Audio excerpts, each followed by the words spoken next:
Middle of this COVID-19 pandemic, Louisiana lawmakers were able to finish their work on the state's budget for the next year. But Fox 44's Abby Rocha explains how the $34 billion spending plan drew mixed reaction from Governor John Bel Edwards at his press conference earlier today.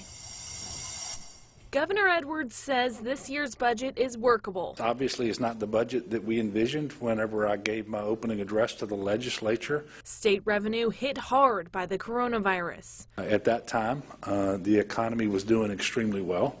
COVID-19 had not yet hit Louisiana in any real way and so forth.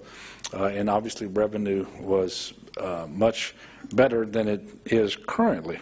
Governor Edwards praised access to federal dollars. The CARES Act filled most of a $900 million shortfall. I want to thank Congress for that, and particularly our congressional delegation, because it made a tremendous difference. Pay raises for teachers and state employees are not going to happen. But the legislature didn't see fit to provide them with a modest raise this year that the law says they were entitled to, especially since the funding is available.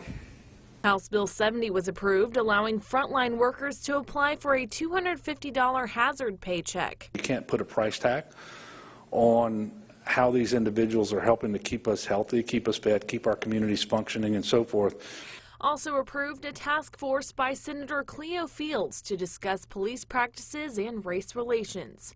I think it's part of a larger, very critical discussion about policing, but also about race and race relations and justice and what that should look like going forward. And by the way, these conversations are taking place all across the country in state houses.